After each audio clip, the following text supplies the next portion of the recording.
submitted 50% of the product alpha, and 50% of the test cases. Well, now the other 50% is due. If you go on Canvas pages, same place where you have been reading about the previous milestone, you'll see a very lengthy description for everything that is due as part of the final deliverable. So as part of the final deliverable, you have the final product, meaning the remaining 50%, and the detailed test plan. So if you tested only 2 features, you need to test the other 3. I'm assuming for a group of 5. There is a presentation. So the schedule has already been made public. There are 3 tabs in that spreadsheet. Make sure you look in the correct tab. So you will know when you have to present. You don't need to be present. Presentations start next Tuesday.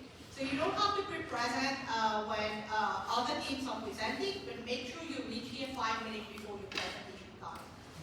Not all presentations gonna start at 1 o'clock, sometimes so that the TA don't have to come twice up, sort of, maybe start later, but it should still be within the class slot, like the section slot. So 1 to 2:20 for the first one and 2:30 to 3:50 for the second one. So the second one is the presentation. I've posted some rubric. And the third one is product installation and a demo video. So one thing to note, all these 3 different things are submitted in different places. This is the first time. You've submitted everything on Canvas, on GitLab so far. But GitLab does not have sometimes the capacity for like MP4 and things like that. So different things have been, read the instructions properly. Make sure you spend some time reading the instructions very carefully. So deadline, as I said, is 20th of November, irrespective of when you're presenting. To be fair to everybody, even if you're presenting on Tuesday, the deadline for you is still Sunday. Even if you're presenting on the last day of the presentation, you still need to submit everything by Sunday. And just to wait for until your presentation. If you commit code, you change stuff, we will know, right? There's timestamp when you submit stuff. So, and the PI evaluation, the second one, which is worth 2.5%, this is going to be the week, the last presentation, the week of the last presentation. It's going to be due, so you have some time to work with your team for the last time. Just remember, this deliverable 6 is worth 25%. So like you have 100 marks, right? So this is worth actually 25 points. All the milestones that you've been doing so far, 1 to 5, is worth only 20%. Even though it was like 35 points or 45 points, it might just be worth like 2% or 3%. This is the bulk of the thing. This is the bulk of the project. So 20% milestone 1 to 5, and then 25%, milestone 1 to 5, and 25% this. And again, grades are individual. When you're TA, I don't grade project, your TAs are going to grade your project because it makes sense, they work with you, I don't know about your project.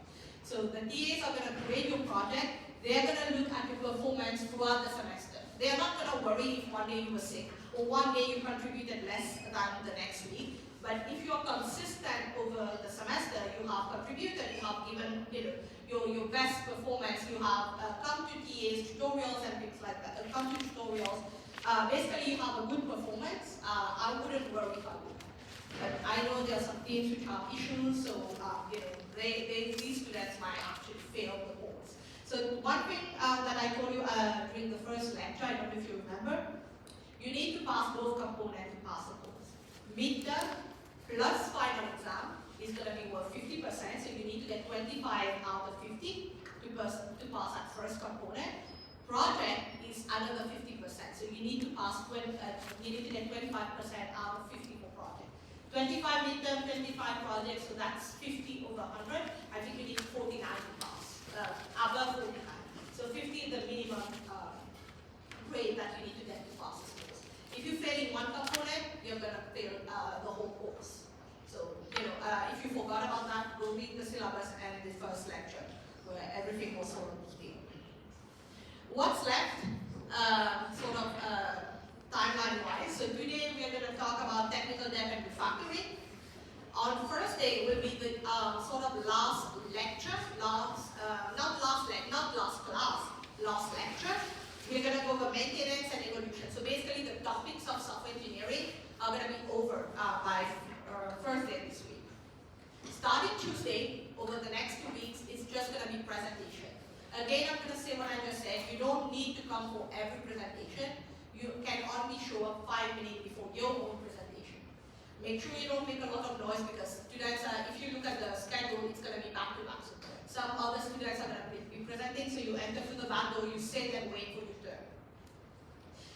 When presentation is over, on December 6th, that very last day, last Tuesday, I'm going to go with the midterm in class. So, if you did, either you did well or did not do well, you want to see like what sample responses are going to look like, because the exam is going to be much harder. This was actually a very easy midterm.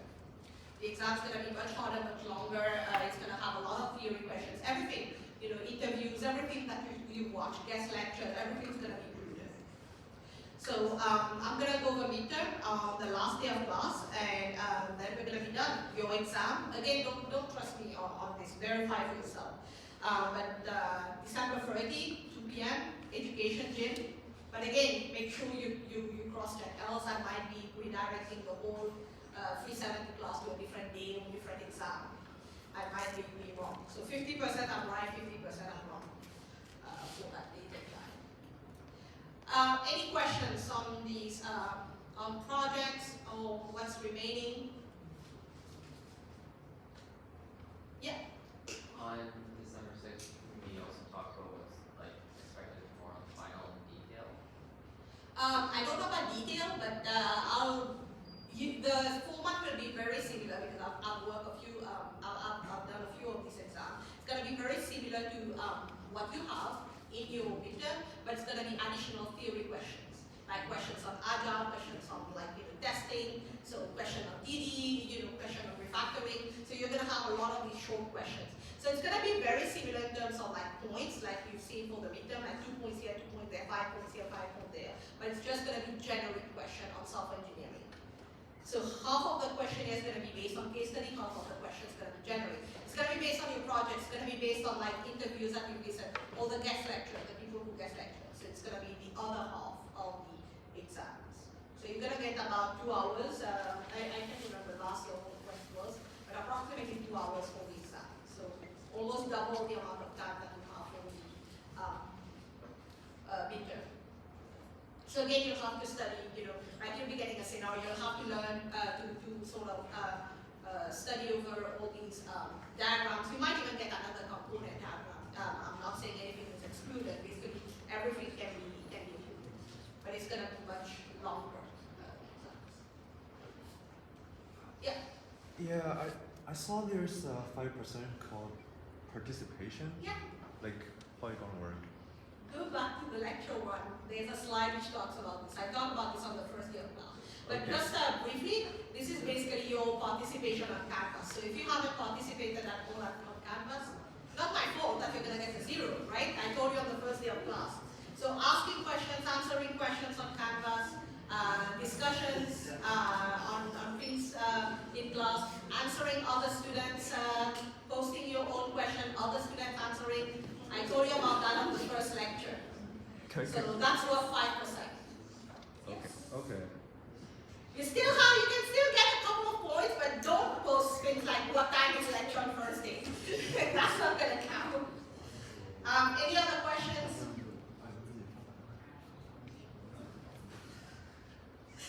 That's why I said, on the first, I don't know if you remember, on the first day of class, I said a lot of students are not going to know about the free extension for the project, and I'm going to email you.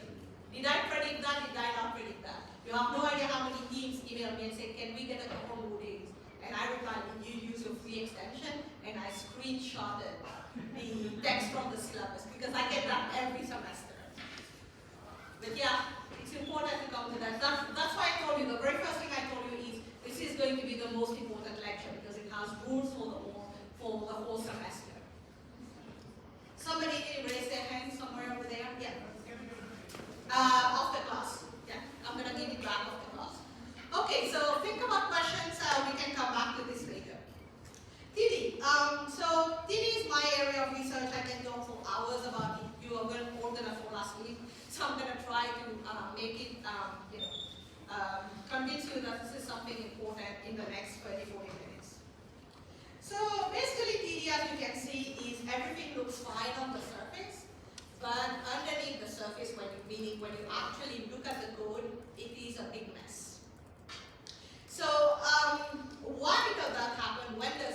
development is basically what we're going to talk about. So if you look at this chart, it is a project rundown chart. Do you still remember that from Agile lecture? A few decades ago, a few weeks ago. So project rundown chart basically show you the progress of your project over time. So if you look at that line, slanted line, at the start of your project, you still have a lot to do. That's why it's the highest. But over time, you would expect the amount of work remaining decreases, same like your features. As and when you're developing your sort of, implementing the user stories, the number of user stories is going to increase over time, right? It's not going to increase because you are implementing them. So similarly, you expect sort of an ideal burn, like your project, the amount of work remaining for your project is going to decrease over time. However, in reality, things does not always go as smoothly. You have a lot of constraints in projects. For example, if you are a startup company, you can learn that your competitor is actually releasing their product, a month from now. So you'll have to scramble at the last minute to release the software almost at the same time. Because if you miss that deadline by 1 week, guess what? You're ancient, your history, right? They're going to monopolize the market and they can even get customers that were supposed to buy your stuff. One example. Another example is your customer is putting pressure on you. I need that software to be released 1 month in advance. I wrongly estimated I really need this by the end of the month. Or maybe you're doing software which is something for tax purposes, right? You can have tax purposes software being released after the tax period. There is a deadline, right? Maybe a couple of months in advance need to be ready. There's a lot of factors. There's a lot of external factors which influences when you actually have to release software faster than anticipated.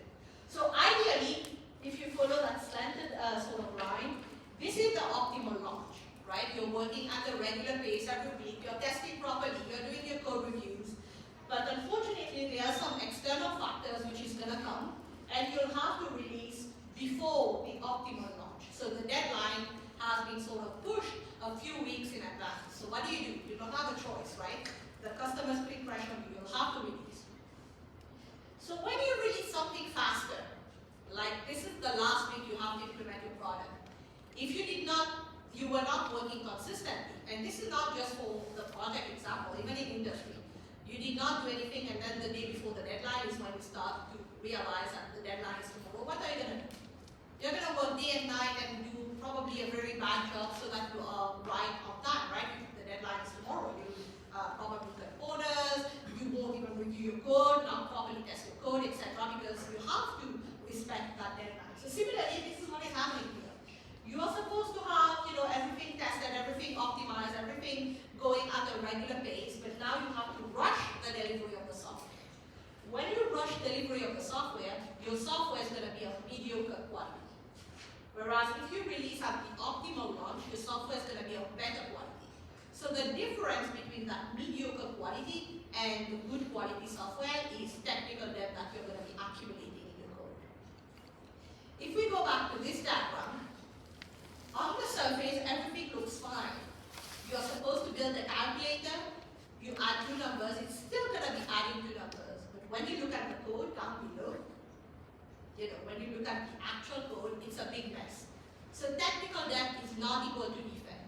Defect, if you have defect in your code is not going to work. It's going to crash. It's going to give you the wrong answer. You are adding 2 numbers, 2 plus 3, it's not giving you 5, it's giving you 7.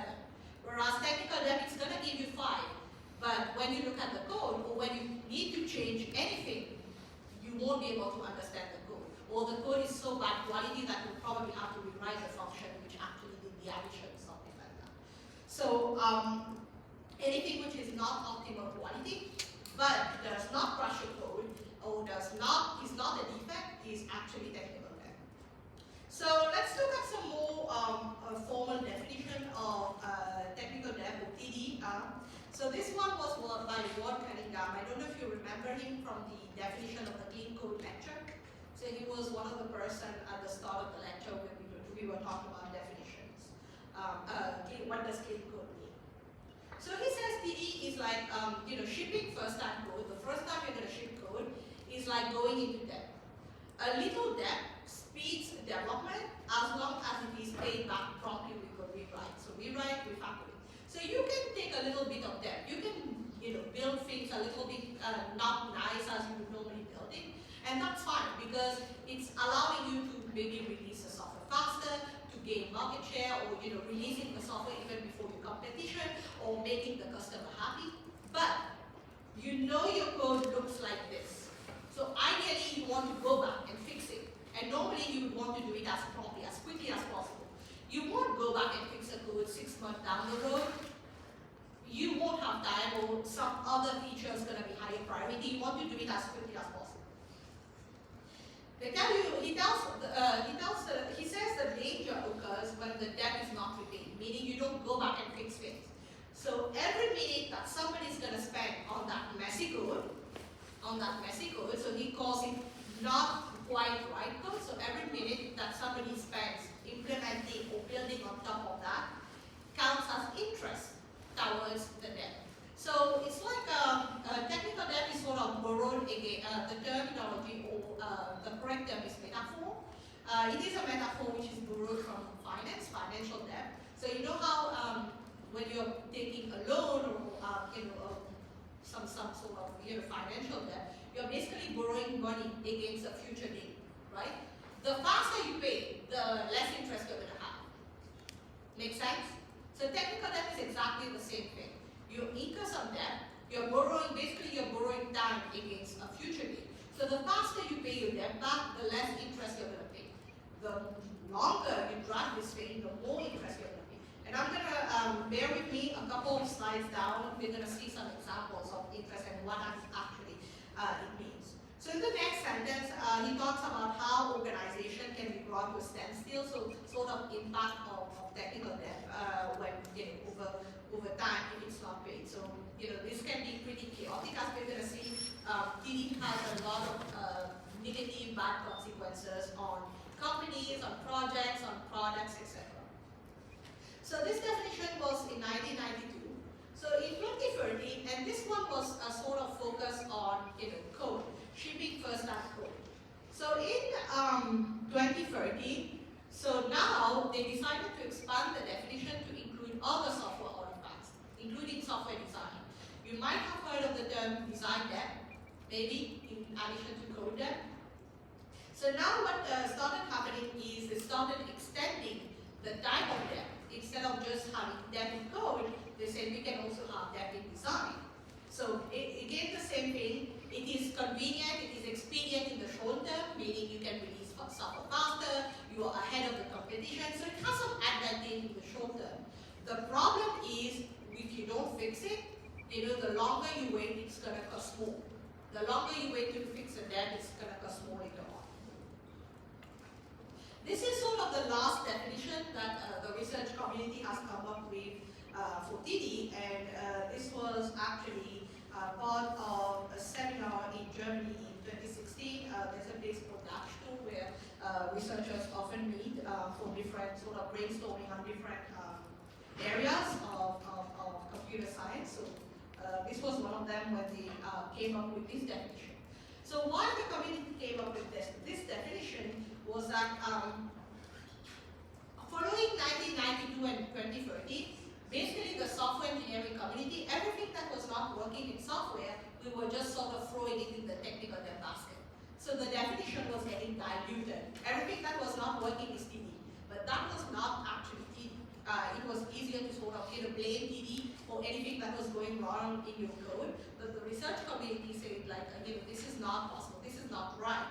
So basically it's the same definition. They built upon the definition by Steve McConnell, but here, if you see the last sentence, they actually restricted its impact. So anything that impact internal system qualities, and they sort of restricted it to two of the EDPs, the sort of non-functional requirements.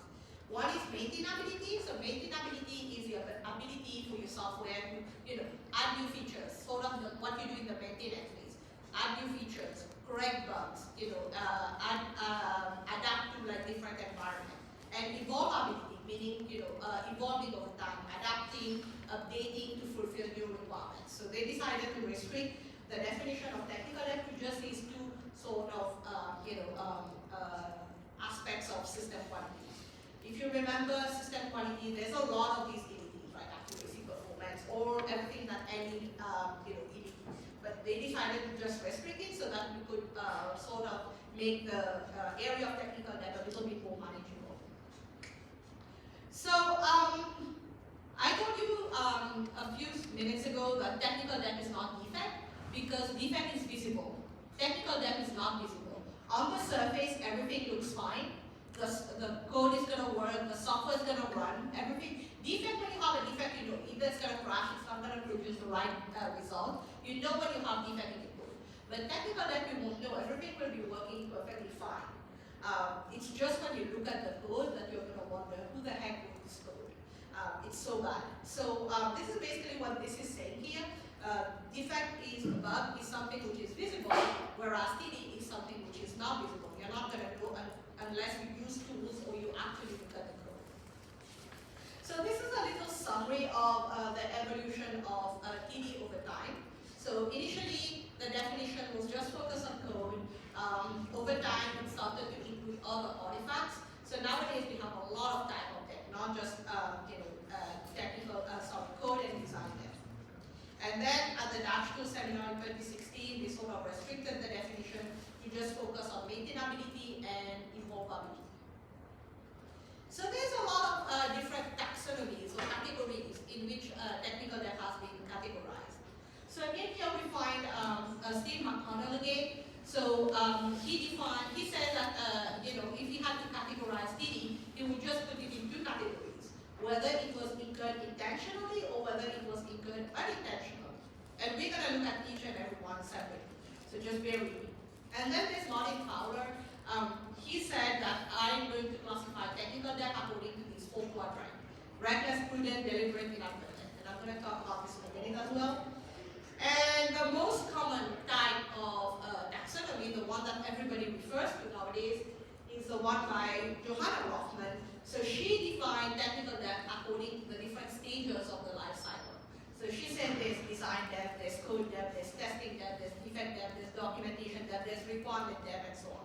And this is the one that is, very commonly used in research nowadays. So let's look at these different types of technical debt, first starting with McConnell.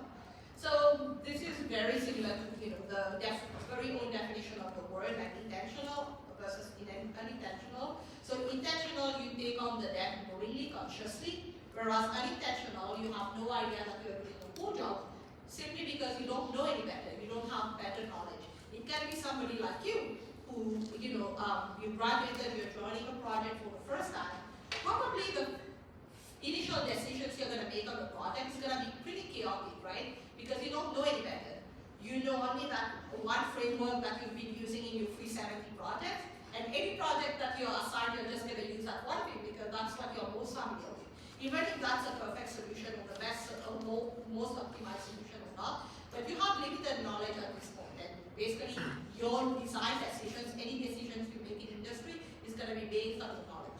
It's only when you're working with more senior people, where you get more experience on the project, that your decisions are going to be sort of, more optimized, or you'll be able to make better decisions. So I have a little exercise for you. There are a few statements here. I want you to classify whether they are intentional or unintentional, and you can work with your friend to sort of, I'm going to give you a few minutes, sort of classify those.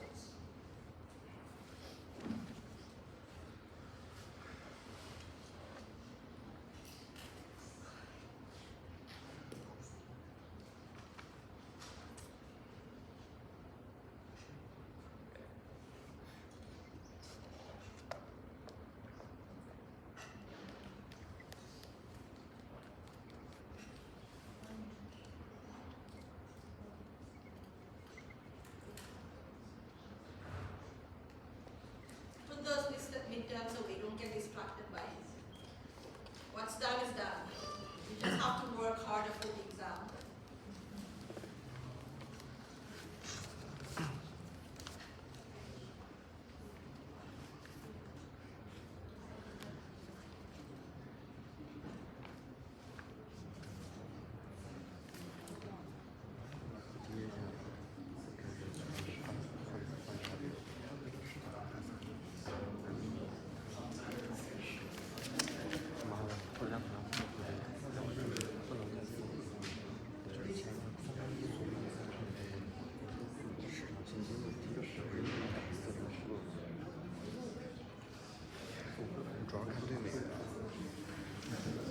美元确实很影响很多。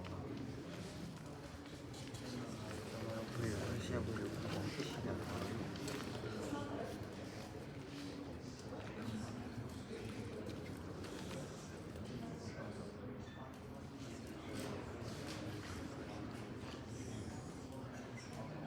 Okay, can we go to those? Statement 1. If we don't get this release done, there won't be a second release. Do they know they are taking on debt? So, intentional? Statement number 2. A major design strategy turns out poorly. Yeah? Unintentional, because you don't really know, right? It turns out poorly. It's after the fact that you realize that was not the best design decision. Number 3, a company acquires a company that has a lot of people. Could be either really.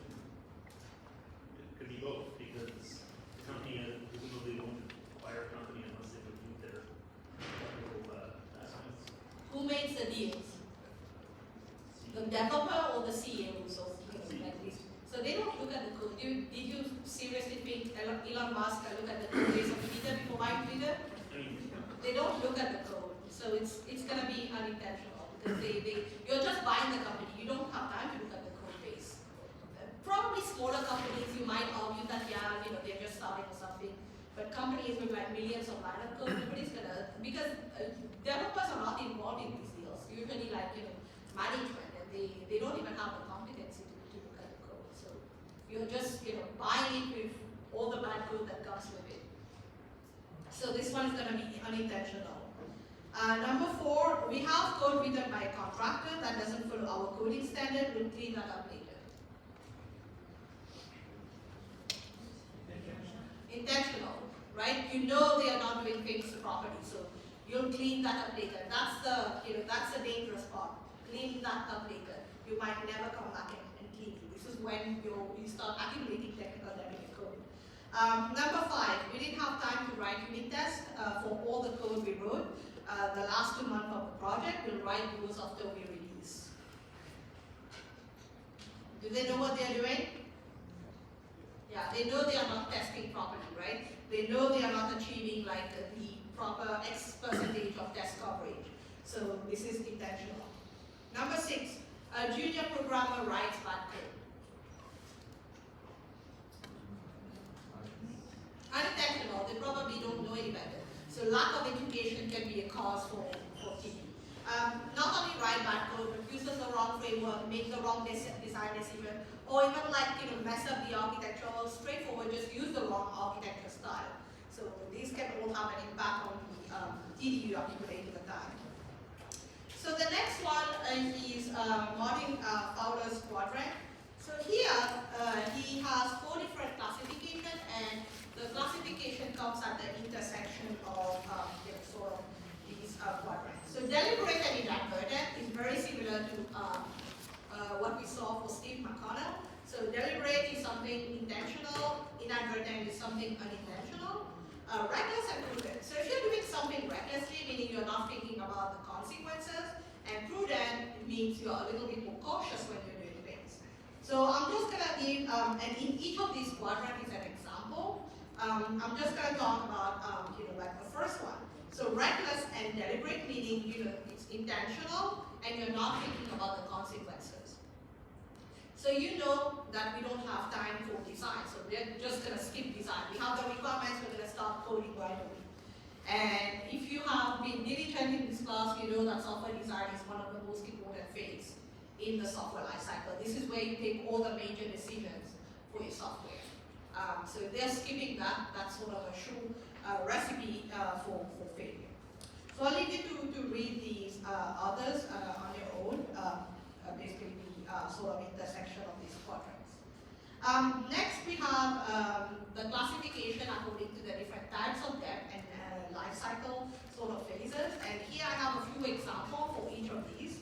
So what constitutes code? What constitutes code debt? So unintentionally, you have actually been eliminating some of your code debt by doing code review. Remember, you have to come up with a checklist and review your code. Well, when you came up with a checklist, these are all the different possibilities for your code, for something to go wrong in your code. And when you are actually checking your code in this checklist, you're actually eliminating the risk of your code actually having these issues. So any violations of coding standard, bad programming practices, actually falls under code debt. So any violations of these. Code duplication is a big one, copy and pasting code. Anytime you have copy and pasted code, it counts as code debt. Pull and absent comments. So this one is a tricky one because if you remember our clean code lecture, you don't need to have comments everywhere. You don't need to have unnecessary or noise comments or comments for every single field or every single statement. You need to have enough comments to explain things which are a little bit harder to understand, or maybe that's your way of doing things, that's your solution. Like comments needs to be justified, not just comments everywhere. So sometimes there are code, hundreds, thousands of lines of code with no comments at all, or comments very sparse comments. So when you look at the code, first you don't even understand what this code is about, right? It's so poorly written. On top of that, there's no comment. So now try to imagine you've just joined a company and you have to add stuff to that code. The code is already, written with technical debt. Now you have to modify this code. You don't even understand. There's no comments to help you out. The programmers who wrote this code is long gone, right? This code has been lying around for 10 years, and now you have to modify it. So it makes things harder, when you have code debt, even like absence of comments. Design debt is all these bad code choices you make when you choose a component, you choose how to structure your code, how the frameworks you're going to choose, the architecture that you're going to choose. Your design is inconsistent among the different artifacts, so all these contribute to design debt. Test debt. Test debt, I think the very first one is not having enough test coverage. You will know that you have not tested the software enough. You will know that you have missed important functionality. So incomplete test coverage will be test debt. Brittle test suites. So test suites are break very easily. Because your code quality is not good, or the test itself is not properly written. So these are all different type of test debt. Of course, this is not exhaustive. There's requirement debt. There's a bunch of other type of debt. But this classification is sort of just the tip of the iceberg. Over time, we've seen that there is much more than this. You might recognize this work, this person, or at least this person, you might be familiar. So this is basically one of my own work. When I was a PhD student, I did a lot of studies with practitioners in industry, and we saw, like I said, this was just the tip of the iceberg. There's a lot more different types of debt. And we could actually classify it by different sort of categories. There's software debt, and like in the previous classification, you had a couple, you have code debt, you have test debt, and you have design debt, but there's much more than, you have like the defect debt, you have requirements debt, you have architecture debt, you have documentation debt, and then you can classify it as Steve McConnell, and you can also have organizational debt at your organization level. For example, you can have people debt, you can have process debt, you can have a bunch of different type of debt. So I'm not going to go over these different definitions. If you are interested, you can look at this paper right here. But the purpose of this slide is just to show you that there is a lot more than just a couple of types of debt. What is not technical debt? Like I said, people over the years, developers, practitioners, have been trying to sort of throw everything in the sort of basket of technical debt. Oh, this is not working, this is technical debt. So many kinds of delayed or incomplete work are not technical debt. So I'm just going to rewind back to where you just started implementing your project. Do you remember I was telling you, prioritize your features, put it in like different basket. Moscow was one technique that I told you, or just like low, medium, high. Is this high priority? Is it medium priority? Is it low priority? Well, guess what? Now that we are at the end of the term, maybe you've only been able to implement the high and the medium priority, maybe the low priority, which does not affect the functionality of your software, is still there in the backlog. So that is not there, because this is sort of the least important thing to implement. So anything that is remaining in your feature backlog is not there. Anything that has been deferred. Remember Yagni from the software design principles? So anything that you deferred, you might not even need it. That's what Yagni says, right? You deferred it for 6 months, and then eventually you might find out that you need it or you might not need it. So any deferred features that you've decided not to implement right now, to implement sometime in the future, does not count towards them. Similarly, your stakeholders come and see you and say, I no longer need this feature, I no longer need this feature, etc. So out of 200 features, they've cut off at 25. All these cut features are not technical debt, they are just simply removed from your project.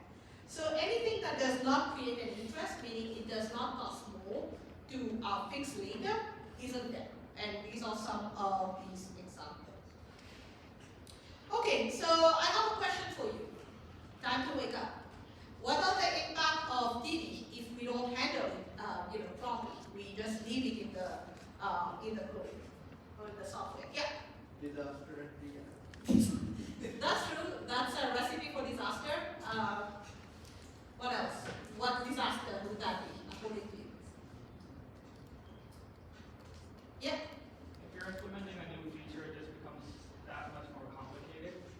Yeah. So when you implement, extend, adapt, anytime you have to make changes to any code which has technical debt, you go and look at that code base, where probably the very first thing you need to do, the very first thing you realize is you cannot just make the changes. Second thing you realize you'll probably have to refactor the code. And now, let's say there was a simple feature you needed to implement that's going to take, a couple of hours. Because you have to refactor the code, because you have to clean up somebody else's mess, it might take you 1 week to just clean up the code, and then you're able to, on top of that, add your, make the changes, which was gonna initially, if the code was of good quality, was gonna require 2 hours. So you took 1 week and 2 hours because somebody else, accumulated debt. So yeah, make changes, any type of changes, more, harder to handle. Yeah. There could be a whole lot of bugs that you didn't know about. Yeah, it's research has shown that TD, the more it accumulates in code, the more bugs you're gonna have. Not only bugs, but also changes. Your code is gonna change more frequently when you have TD.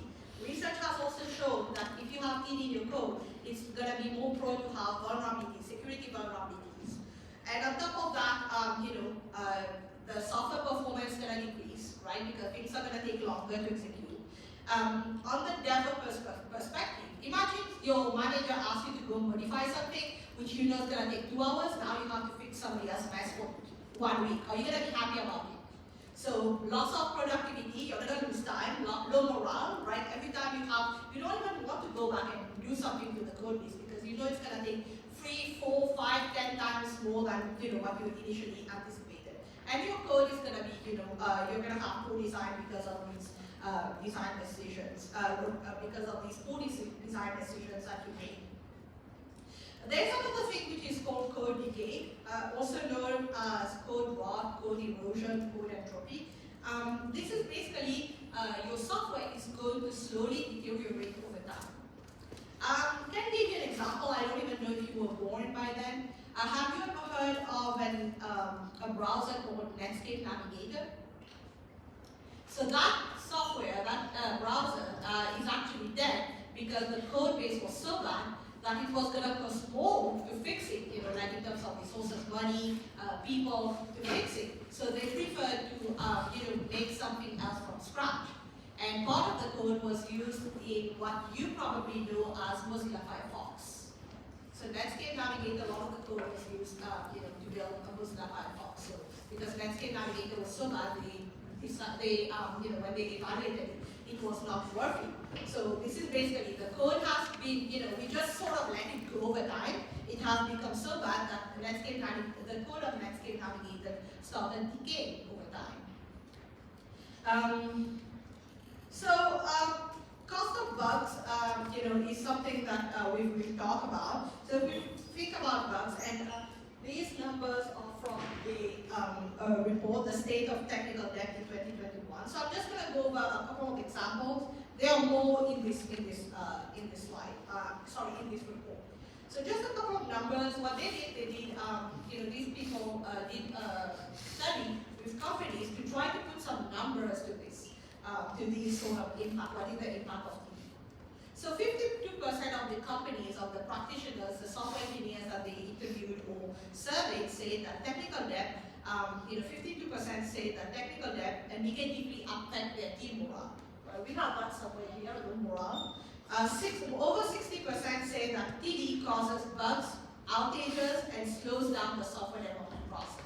But we have software performance, we have bugs, we have changes, vulnerabilities, etc.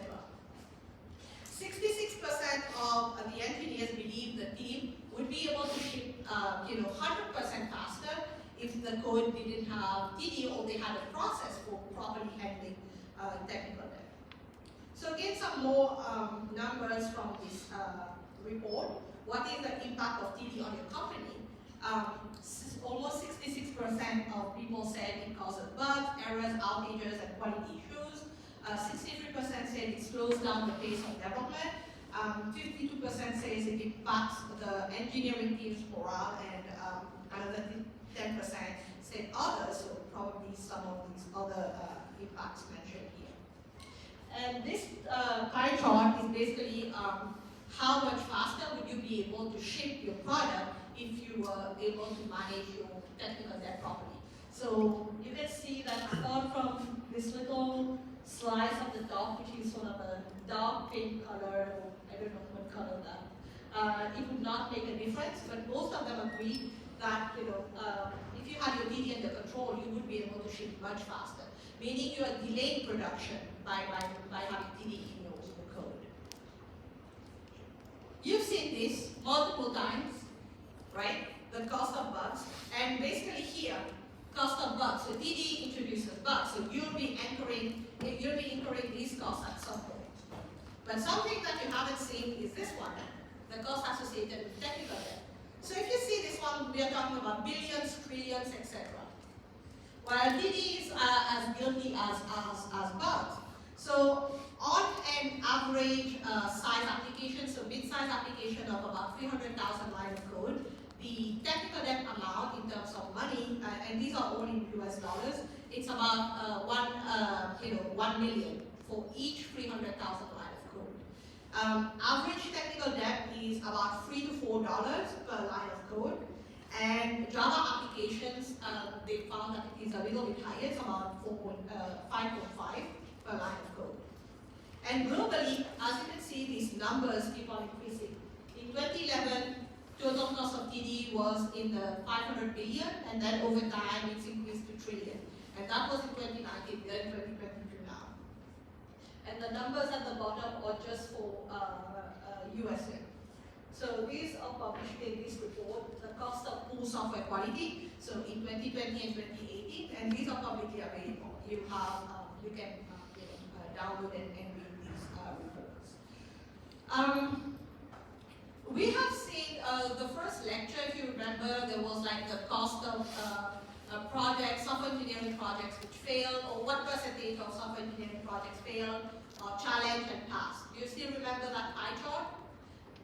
So we said like most of the projects are either challenge or fail straight away, despite us having like 50 years of experience in software engineering, and we have all these practices, all these methods, all these like sophisticated tools, and people like you, taking software engineering courses every year, we expect quality of software to improve over time, but that's not the case. Most software is still failing.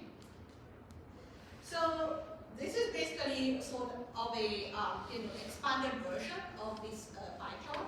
So when you look more deeply, like what causes software quality to be poor, well, you can see that for almost 37% is from bugs, software failure.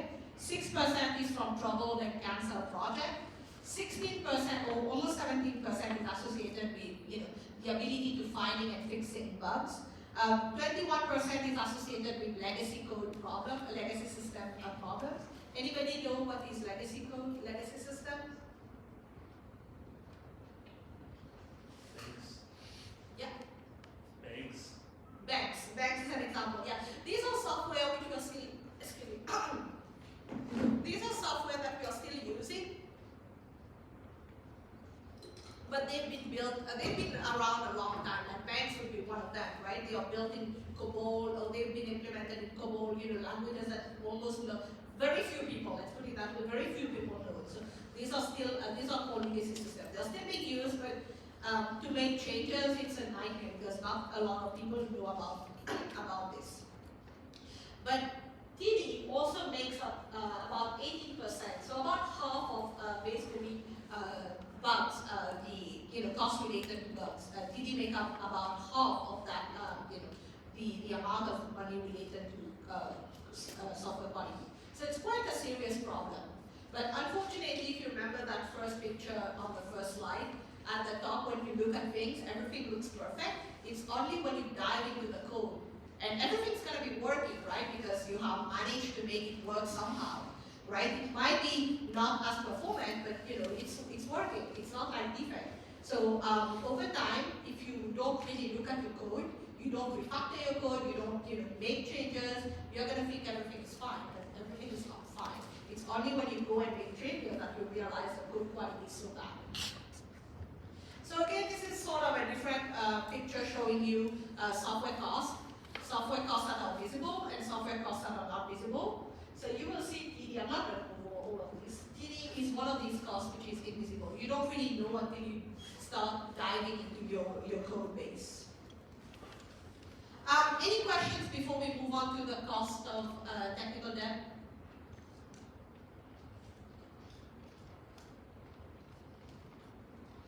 Okay, so I told you earlier on that technical debt is sort of an analogy to financial debt where you borrow money. Here you're just borrowing time.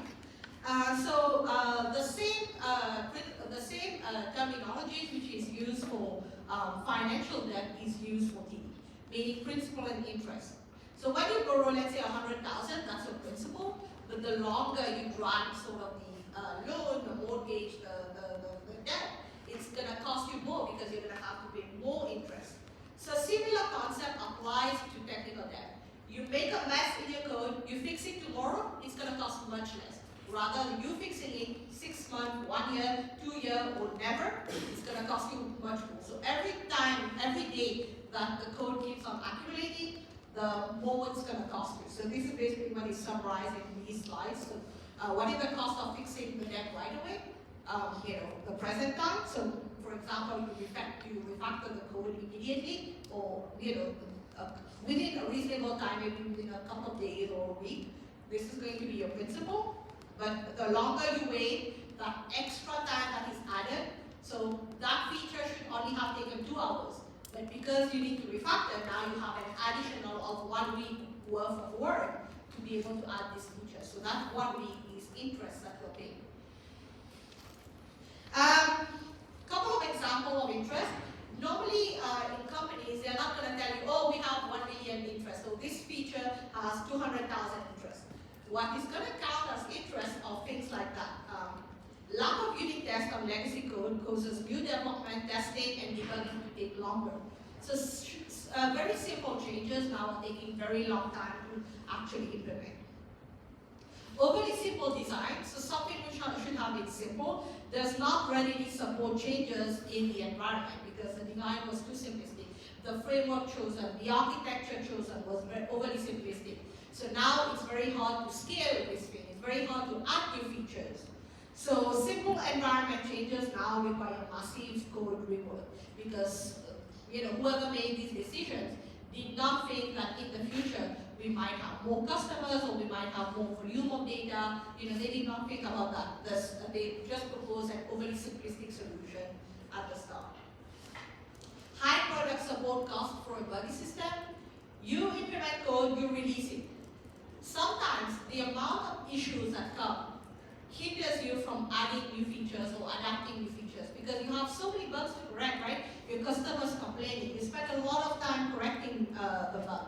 Not only that, you might find out that you need some people to just handle the amount of complaints or emails coming in. You might have to set up a complete help desk system to handle all these customer complaints. So all these are additional costs, right? These are all the support costs just because somebody messed up and you have accumulated PD over time. Brittle systems also introduce unintended side effects. So the more you fix, the more bugs you're going to introduce, the more things you're going to break, right? The more changes, the more time it's going to cost you. So because the system is so fragile, every time you try to fix something, you're breaking other things. So these are sort of these interests that you will have to take. Like I said, very few companies are going to put a number on it, but things like that, things are taking longer. You have to rework. There's additional cost involved. There's side effects. All of these are the interests associated with technical debt. So next we move on to cost. After cost, we move on to decision making. So this is probably one of the most catastrophic process in the whole thing of handling technical debt. How do we even make a decision?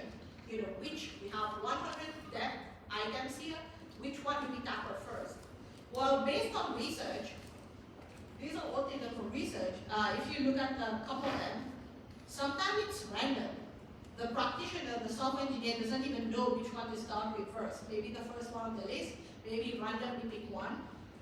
Sometimes they are going to ask an expert, but how do you define expert? Somebody who's been on the project 6 months more than you, somebody who's been on the project 3 years before, because most probably the original developer is long gone.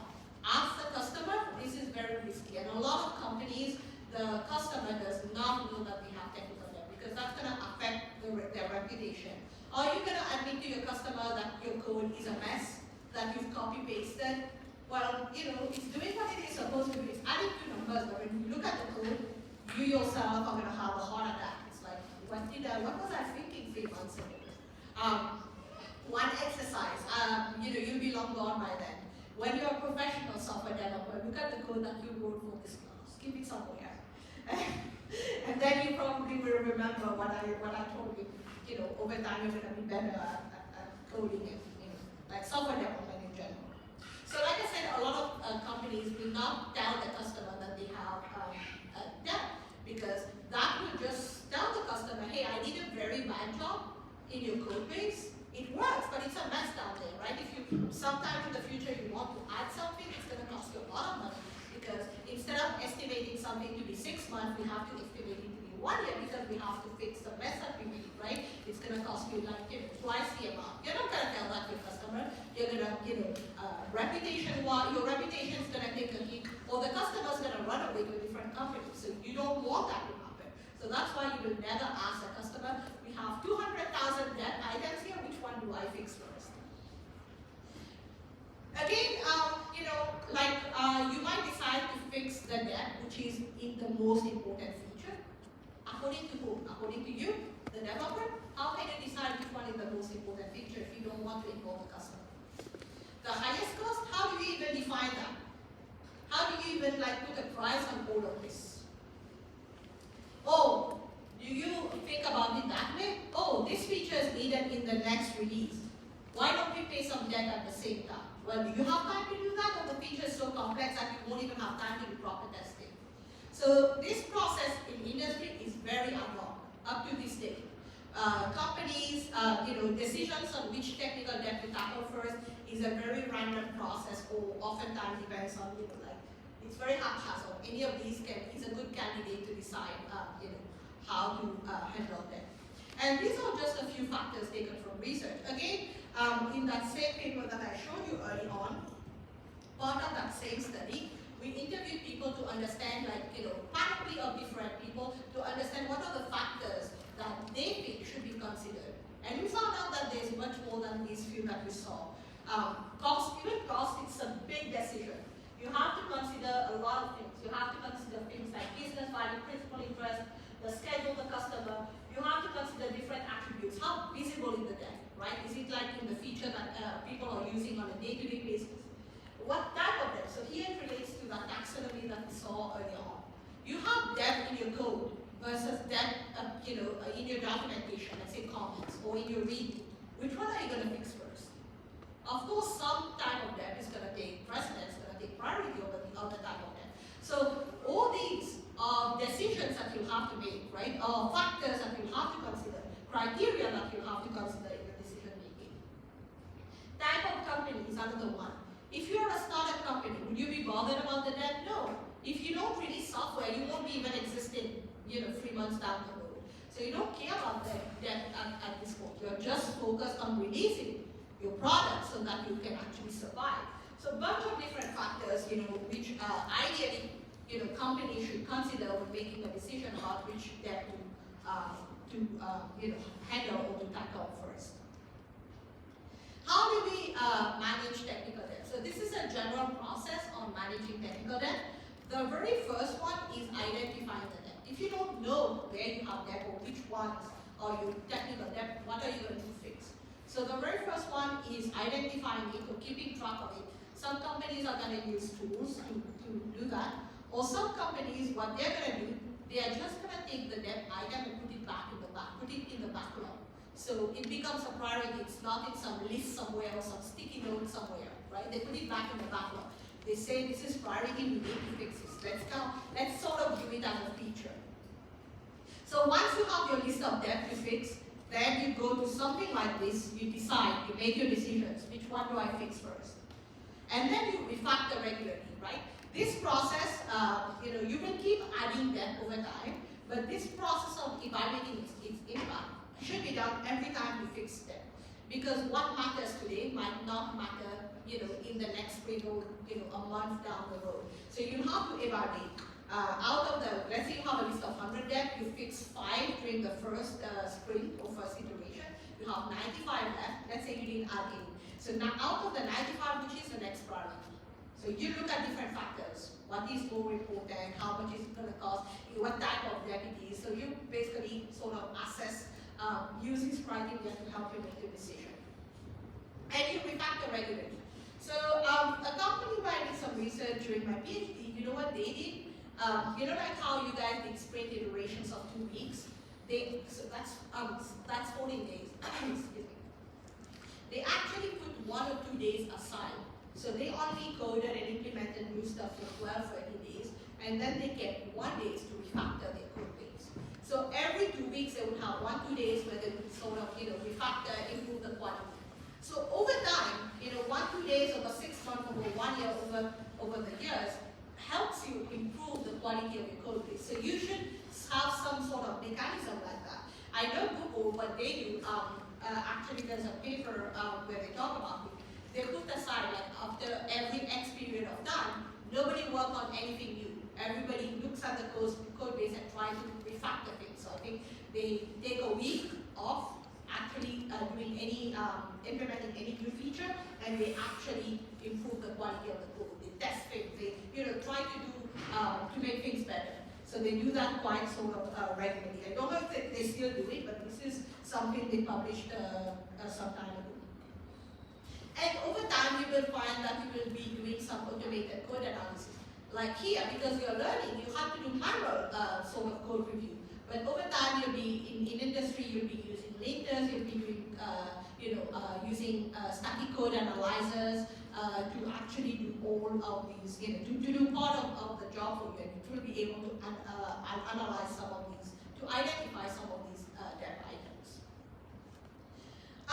Unfortunately, the picture is not very, the sort of reputation that TD has is not very good, and a lot of people in industry don't actually know what is TD. So don't be surprised if you join a company after you graduate and people have never heard of the term, or heard of the term but don't know what it means. So this is a study performed by some researchers just to show, this is very similar to the CMMI model, and I think they use some of the same terminology. So they found that 8% of companies, practitioners are not even aware of the terminology technical debt. What does it even mean, right? They don't know what it is.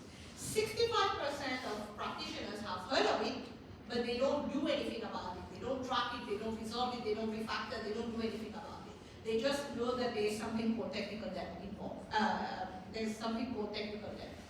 90% of companies know about it, but the way they manage So they do things randomly.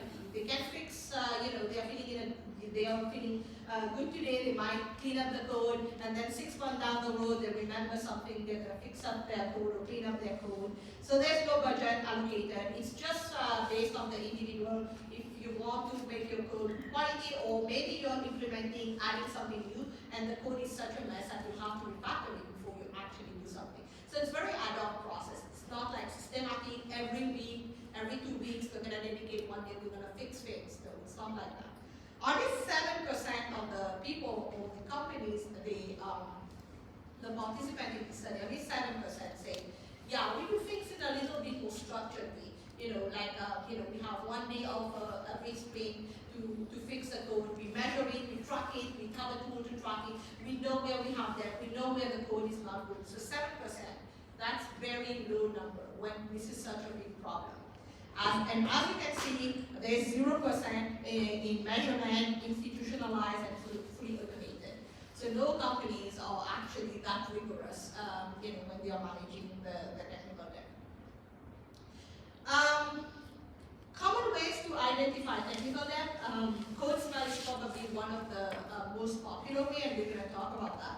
But there's also some other ways which sort of indicate that the code base is bad. You have debt. One is anti-pattern. So anti-pattern normally is taught as part of the software design lecture. So we did design principle, but there's something called anti-pattern, which is basically solutions to a problem. Common solution to a problem is what is, it's actually called design pattern. And anti-pattern is any sort of bad practices or solution linked to a common problem. You also have grind. So grind is basically degradation of these design patterns over time. So because it's like very similar to single responsibility principle. Like this solution is supposed to be for one problem, but over time we start adding unnecessary stuff in that solution. So the solutions start becoming bloated. So this is basically what is called grind. Rot decay, we talked about that a couple of slides earlier, and I gave you the example of Netscape Navigator. So this is basically deterioration of the software over time. And there are other violations which can indicate other problems.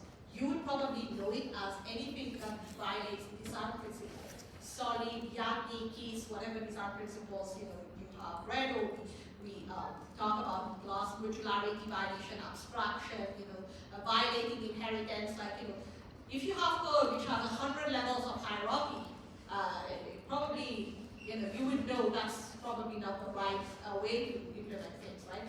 Like if you have too depth of a level of inheritance. And indicators, when you code, customers starting to complain that there's a lot of defects, or you're changing things more rapidly than they should be changing, the code is very complex to understand, or even like increase in customer complaints, increase in defect rates, right? So performance issues, this should not be taking a long time. When you work in industry, you would probably hear similar statement to this. Why is this taking so long? So probably the code is not optimized. Over time, it has accumulated technical debt. So there's a lot of red flags to sort of indicate that your code is starting to get messy, bloated, or in simple terms, starting to accumulate technical debt. So as I mentioned, code smell is one of the most popular indicators. What is it? It's basically a weakness in your design. A design violation can be any of these violations of design principles that can fall under the umbrella of code smell. So the formal definition is it is a service indicator that usually corresponds to a deeper problem in the system. So you'll see something's not quite right. And then when you start digging deeper, you're like, yeah, this code is messed up. So usually they're not bugs, they're still gonna work. They are technically, they are not technically incorrect, they are technically correct. They are not gonna prevent the program from functioning, they're not gonna crash, but the code is gonna be a mess. And because of code smells and any of these, you're gonna start accumulating things like defects, vulnerabilities, code is gonna be harder to change, to maintain, and so on. I'm gonna give you a couple of examples of code smell. Duplicated code is probably one of the highest, the most famous, if you want to put it that way, code spell. A lot of code in industry code base is duplicated code. So when you have code fragments, which is almost the same, we talked about dot clause. I'm going to talk about in a minute. Let me just show you that picture. Maybe you remember that one. Still remember that from previous lecture? So this is a class trying to do many things. So it's called a dot class or a large class. Feature NB is, you have two methods. I am method A, your method B. But I don't use data from my own method. I am more interested in using data from that other method. So here you start having violations of cohesion coupling, if you remember those terms. This should not happen. I should just be using my stuff, not trying to use your stuff. If I'm using your stuff, I might just as well take it and add it to my method. Dead code, sometimes in code, the code is like millions of lines of code. Half of it is commented out, or half of it is unused. Like you have a lot of variables which doesn't make sense. The code has been refactored, but the variables are still there, right? So a variable, parameter, field, method, class, which is no longer being used, this is known as dead code. And this one we saw a little bit when we were doing code, clean code, like too many parameters. If you remember, we said up to 2 parameters is reasonable. Anything bigger, like a sort of more than 2 parameters, you're gonna start having some issues in your code. And this is just a couple of examples. I'm gonna show you more sort of exhaustive list a little bit later on. Unfortunately, we won't have time to play the dice of that game, where the players are a software team that try to make decisions about technical debt. But maybe after the semester is over, you guys can get together and play some games. But yeah, read about it. This is from the Agile Alliance. So sort of they came up with this game to sort of better educate people about what is technical debt. Any questions before we move on to refactoring?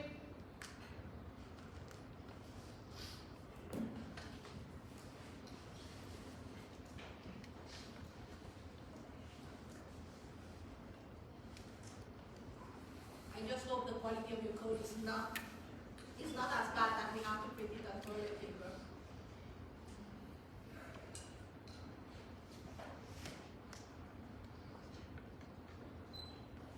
Hopefully after today's lecture and the clean code lecture, you'll go back and refactor some stuff. At least I can still have hope, right?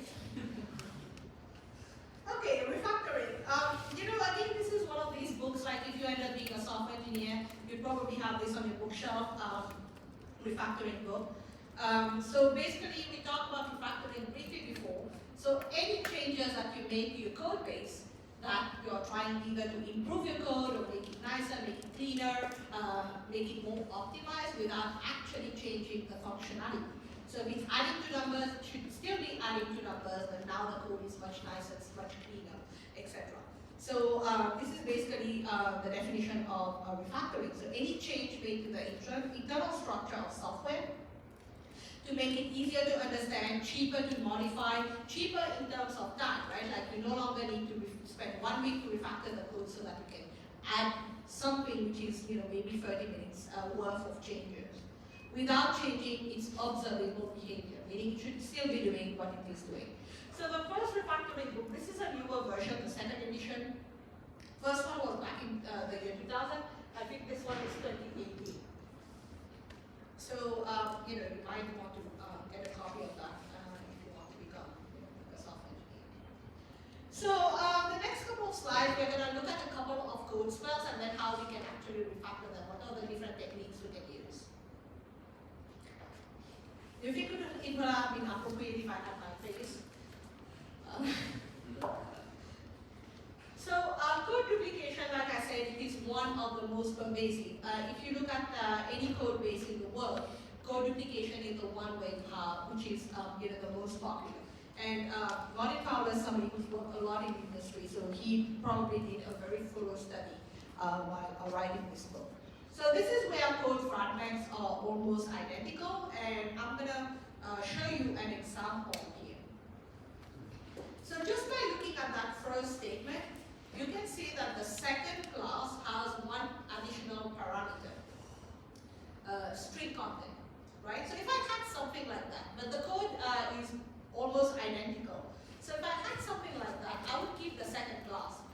when I need to use the first class, I'll just pass a parameter, which is string content, as null, and I can just keep one version. I don't need to recopy it every time I need to add a parameter or remove a parameter.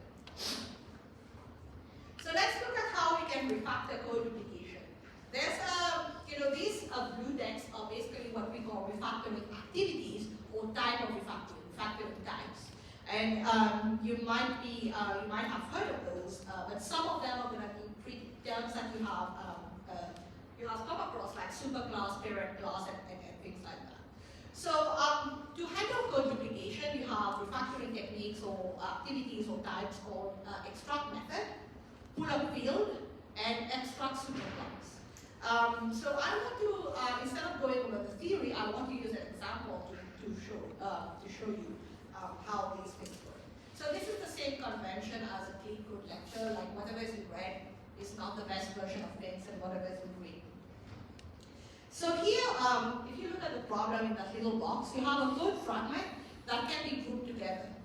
This is basically, you have some printing functionality, and you have some, like a name functionality, etc.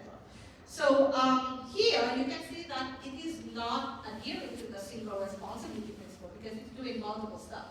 So the solution would be to move this code by extracting method.